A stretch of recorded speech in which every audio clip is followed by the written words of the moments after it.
Good day, you're watching Businessworld Live. I'm Danie, Laurel. And I'm Delos Santos. Here are today's top stories. After declining over the past few months, the country's dollar reserves rise to a 2-month high in October. Now, in a bid to bring down food prices, President Bongbong Marcos meets with government officials to discuss the importation of cheaper fertilizer from China. Unemployment eases while the number of underemployed Filipinos rose in September. And Philippine Airlines and AirAsia Philippines gear up for the holiday season by adding more flights to Visayas and Mindanao. Let's begin our broadcast with the country's dollar reserves ending 8 straight months of decline. Now, data from the Bangko Sentral show that gross international reserves hit $94.1 billion as of end October. That's up nearly 2% from $93 billion in September. The Bangko Sentral said the month-on-month increase was mainly due to the national government's higher foreign currency deposits with the BSP.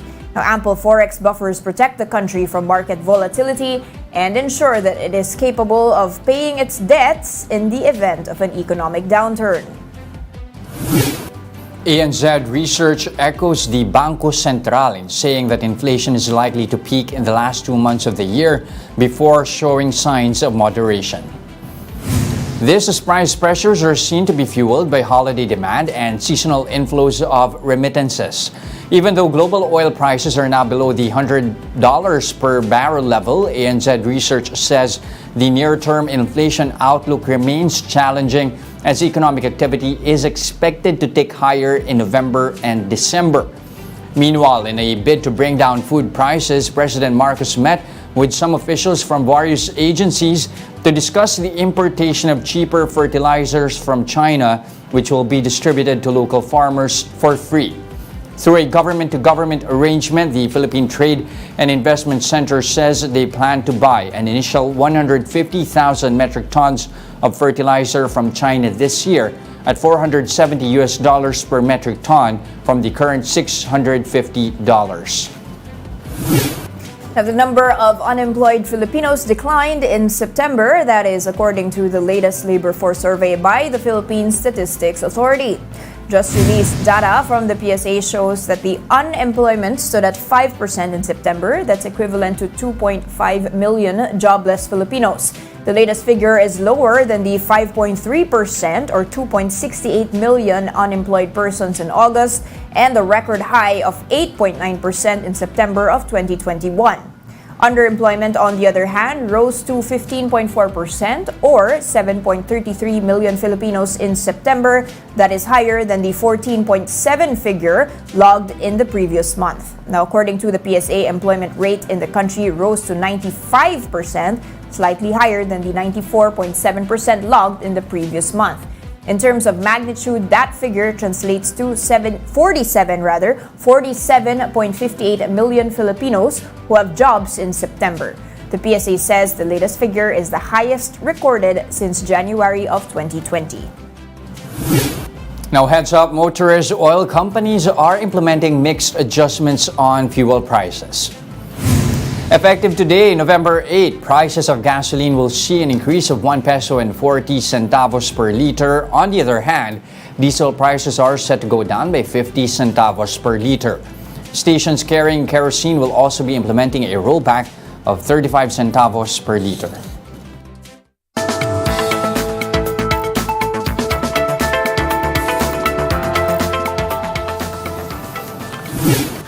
How is the Marcos Jr. administration handling all these economic challenges, especially as we have yet to see this inflation peak? Let's get insights from Bob Herrera-Lim, Managing Director over at Teneo. Bob, good day. Thank you for joining us. First, inflation again, 7.7%. Now, the PSA, the BSP, and other, of course, economists saying it has yet to peak. When do you see that inflection point happening? Well, that's the big question, right? Even Secretary Benjok now is sort of trying to talk down inflation. It should peak sometime in the next couple of months. That's the general expectation, simply because we're coming in with a higher base, and hopefully the tightening of the currency the tightening of interest rates will help lessen currency depreciation. So the overall effect might kick in sometime during the fourth quarter. Now, predicting that when that will happen is difficult. So the challenge is for the government to sort of communicate clearly what it's doing and what it will continue to do, so that people's expectations about inflation remain moderate.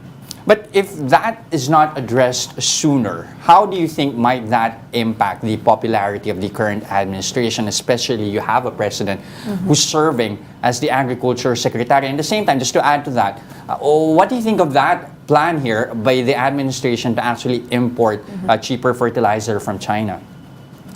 Well, you do need that, right? So the problem is inflation is not all of our own doing, right? Some of it is because of our policies, but a large part of it is what's happening in the rest of the world, over which we have very limited control, including fuel prices, the weakness of the peso because of the rising interest rates in the United States. There's very little we can do about that. Long term, we can do things such as energy efficiency, improving energy efficiency, and making ourselves more, shall we say, insulated from imported inflation. But in terms of the importation, yes, you need to do that, because the largest component of inflation right now is rising food prices. And unfortunately for the administration, inflation has proven to be one of the things that really affects the president's popularity. We saw that in 2018 with President Duterte. He saw his popularity drop after rice prices started to increase significantly. So that's something the government might see in the near future. Okay, but of course, there have been some critique that we can't continue on relying on importation to lower the prices. There needs to be a fundamental shift in terms of our own self-sufficiency here, and that actually, this needs to be temporary. But how temporary is temporary, especially since it's very, very difficult to predict when, as you mentioned, this inflation is going to be tempering. How long can the agriculture industry, sustain importation before it eats into our own domestic production? This goes to the bigger picture. We need better policies, or we need clearer policies on a wide range of fronts. We're not just talking agriculture, infrastructure, because yes, importation is a stopgap measure to bring down inflation, to bring down food price increases, but you need investment into agriculture. And for investment to happen on the scale that it improves productivity, that it improves outcome, we need clearer policies. And I think that's one of the things that the president has to get his hands on. We need clearer agricultural policies, whether you are talking everything from land use to fertilizers to just the structure of the sector itself. And it's going to be difficult if President Marcos serves as both agriculture secretary and president. It's one of the most difficult jobs to have, to manage both. So I think one of the things that we really need is clarity in the agriculture picture, and I think he needs to appoint a permanent agriculture secretary. Okay, very interesting point there. Now, let's go back to one of his statements in terms of importing, or at least diversifying the sources of fuel, particularly from Russia. Now, as a political analyst, does this make sense for our standing long term to, let's say, go against what Europe is doing or the US is doing in terms of an embargo? Okay, so, it goes back to the broader picture. How do we define our foreign policy on a lot of dimensions, right? Including the Russia-Ukraine war. And, Joko Widodo, the president of Indonesia, just said just before the G20 summit, because they're hosting it in the next couple of weeks, he said, we will not be pawns in geopolitics. I think we have relationships with both countries. We have strong historical relationships with the United States. We have strong historical economic ties with China.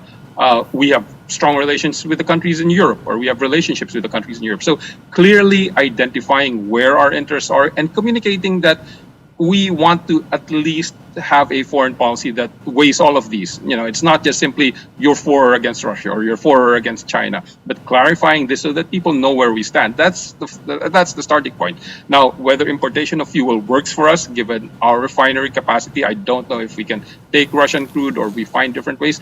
That should then be part of that policy. It's really a difficult set of policies to weigh, but we start to, just like agriculture, we need to go to the basics of what are our policies, what do we believe in, and how do we intend to implement that. So it doesn't become you're for or against Russia, you're for or against China on Twitter or Facebook, and it degrades into one-upmanship.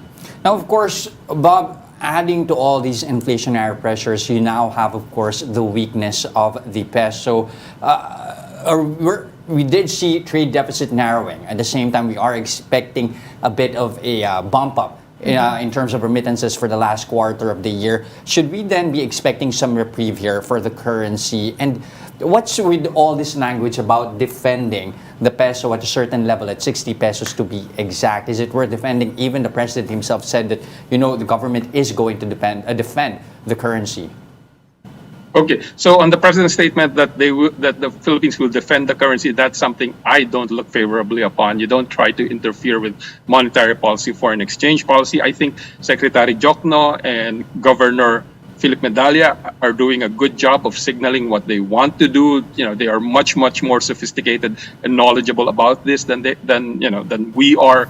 I think they've sent out the proper signals that they don't look at the line in the sand with regard to the peso, but at the same time they recognize that it has inflationary effects, that it affects people's expectations, and that therefore they will try to manage volatility of the currency so that all these things are balanced. I think they've been doing a decent job of communicating that. So where does this lead the peso? It all depends. If the inflation in the US worsens over winter, or Europe because of an energy spike, because suddenly it becomes a much colder winter, then expectations of interest rates going up will continue, and that's something outside of our concern. Now, do we try to match that step for step? That might be not something that's not as good, given that, again, these are things outside of our control, and if we raise interest rates too much, then we endanger economic growth in our country when the inflation is being driven by something else outside the country. So it's a really difficult call for our monetary policymakers. We recognize that,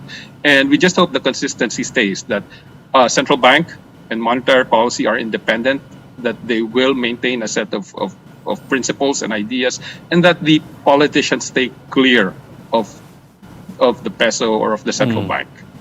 Bob, we just reported the September unemployment figures going down, but still underemployment is on the rise. What do these figures tell you in terms of our recovery story? Is this, in any way positive, optimistic, that we managed in such a high inflationary at least bring down the unemployment, or is this still very worrying for you?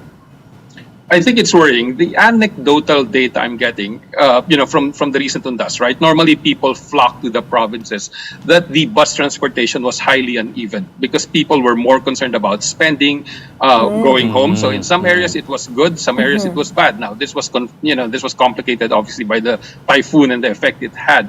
But obviously, I think if you go to the malls, you will still see scarring from the pandemic. There are still large swaths of some malls that are closed, some businesses that have closed down, and you see this in the provinces as well. So I think incomes, especially for the lower incomes, the ones, people who don't have the assets to survive prolonged economic weakness, that is the big concern for us. And I think that's the challenge for the administration. On the one hand, they want to keep inflation under control. They want to keep the currency steady, or at least not as volatile as it's been. But at the same time, if they raise interest rates too much, if we don't have too many clear signals on policy, then economic growth and investment will remain weak. So, there are parts that the administration can address. And I think for us, the key for the administration is to clarify policy, a lot around manufacturing, agriculture, so that even in the face of the other uncertainties that we face, whether these are global related to Ukraine or what's happening to the US in terms of trade,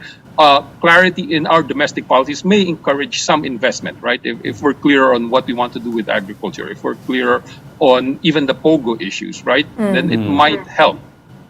Okay, and finally, GDP projection. Of course, we're done with the third quarter. We're about a month and a half away from the end of the year. The projections for November 10's print range from 5.2% to above 6.5%. Where do you lie in the spectrum, and to what extent are we going to hit the at least above 6% by the end of 2022?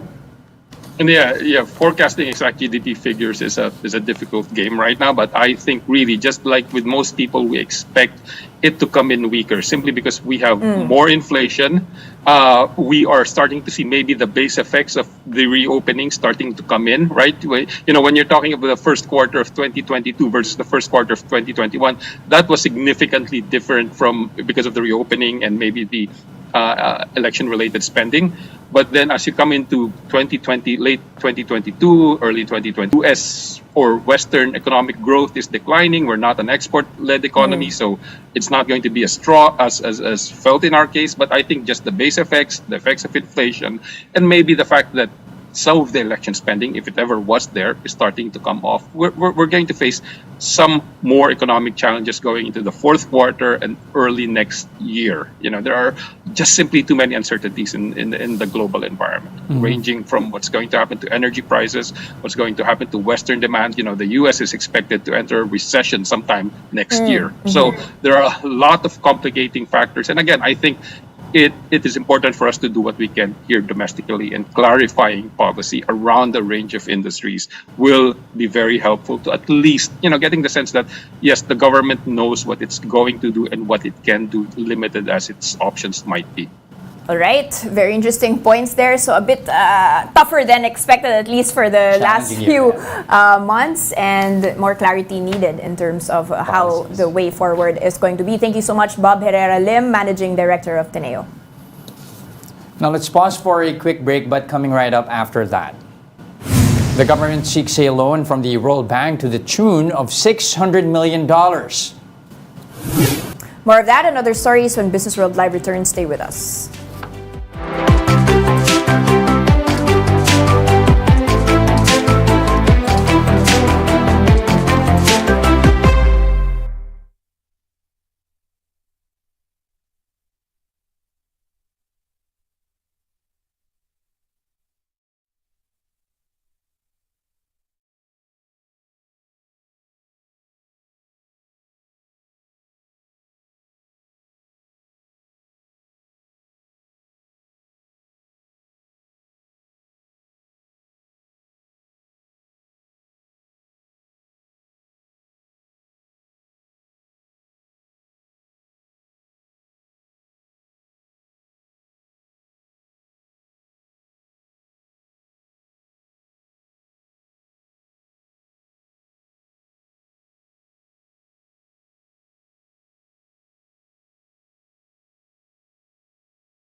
You're still watching Business World Live here on One News. I'm Jess Delos Santos. And I'm Danie, Laurel.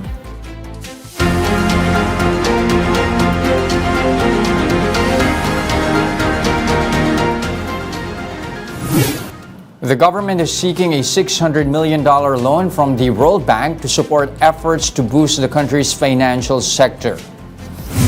Documents from the World Bank shows that the loan aims to help the country achieve a, quote, resilient, inclusive, and sustainable financial sector. In 2021, the lender approved a $400 million funding to the Philippines to help the financial sector recover from the pandemic. The World Bank Board is expected to approve the Philippines' second financial development policy financing at its December 20 meeting. The Tourism Department is seeking the phase-out of travel restrictions implemented by local government units. The DOT says it is in talks with the Interior Department to lift all local travel restrictions Tourism Secretary Cristina Frasco says this is to ensure that the country has a national policy when it comes to the entry of visitors instead of varying rules and restrictions per area. Frasco also hopes that easing local travel rules will build confidence among potential visitors. In line with this, the DOT says it will also continue implementing programs that will convey a certain level of security for tourists.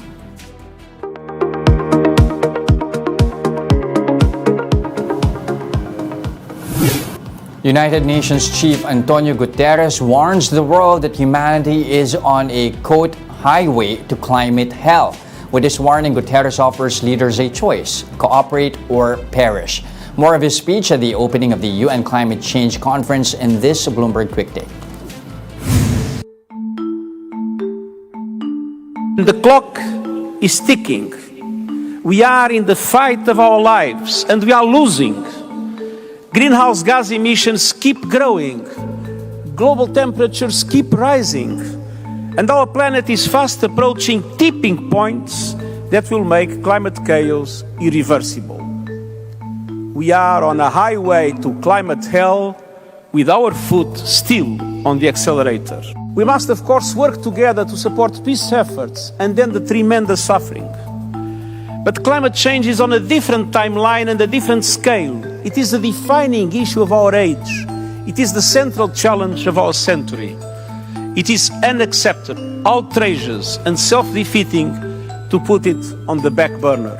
The two largest economies, the United States and China, have a particular responsibility to join efforts to make this pact a reality. And this is our only hope of meeting our climate goals. Humanity has a choice: cooperate or perish. It is either a climate solidarity pact or a collective suicide pact. Let's not forget that the war on nature is itself a massive violation of human rights. We need all hands on deck for faster, bolder climate action.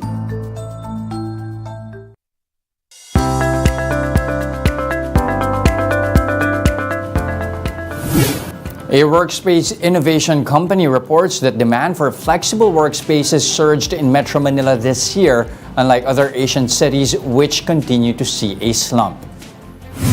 The Instant Group says Metro Manila international companies and business process outsourcing firms due to low labor costs and a diverse talent pool. Many BPOs now use flexible workspaces as part of their long-term hybrid work solutions amid the pandemic. The country's largest airlines have expanded flights to parts of Visayas and Mindanao as they gear up for the holiday season. Starting December 1st, flag carrier Philippine Airlines will be offering flights between Cebu and Cotabato City. Cebu-Cotabato flights will be available twice weekly, that's every Monday and Thursday.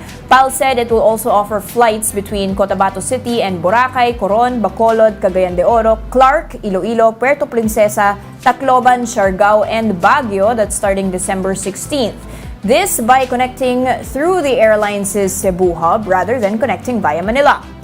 Meanwhile, Philippines AirAsia has increased its weekly flight frequency. These include flights between Manila and Cebu, Tacloban, Caticlan, Cagayan de Oro, Davao, and Iloilo. Weekly flights out of the AirAsia Cebu hub to Davao and Cagayan are now at 4 times, Caticlan at 7 times, and Puerto Princesa at 3 times. AirAsia Philippines says it sees a strong uptrend in demand in the fourth quarter with a 90% passenger load. AirAsia says it also aims to sustain demand for leisure travel with its piso sale. PAL, on the other hand, says it expanded its direct flights from Cebu in a bid to spur holiday travel between vital regions of the country. All right, more reasons to fly. All right, let's see if that continues. Next, And those are the biggest stories on the economic and corporate front today. I'm Jess Delos Santos. And I'm Danie, Laurel. We are One News, all sides, all the time. But don't go away. We'll give you the latest on the local bourse when Businessworld Live returns. Stay with us.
And we're still watching Businessworld live here on One News. Dan, we're still in the thick of earnings season. More numbers are out. What's the verdict? All right, so some good numbers yesterday at least, and the stocks already had actually jumped on the back of that. Let's kick off with ICTSI, which is now paring back some gains. But if you take a look at the past 3 days, up by 9%. That's after they posted a 42% year-on-year jump in third quarter net income. That brings the 9-month net income to $465 million. They say that this was driven by higher volume but also cost control. Another one, Jess, that's enjoying quite a bump up on the second day, I'm going to pull out the 3-day chart for you, is SM Prime.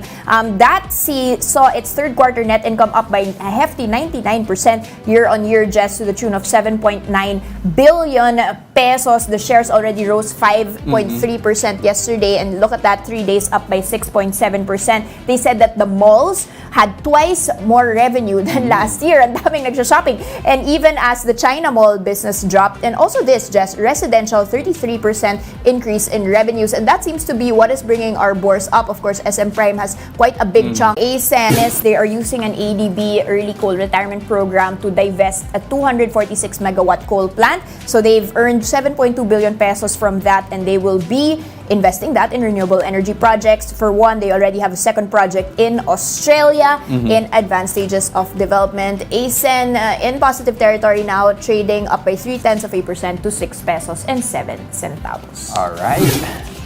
And that's it for today, November 8, 2022. Join us again tomorrow at exactly 9:30 a.m. You can also catch us on Signal Play. Register for your free account now at www.signalplay.com.ph and stream One News live anytime, anywhere. I'm Delos Santos. And I'm Danie, Laurel. Stay safe, Philippines. We are One News, all sides, all the time.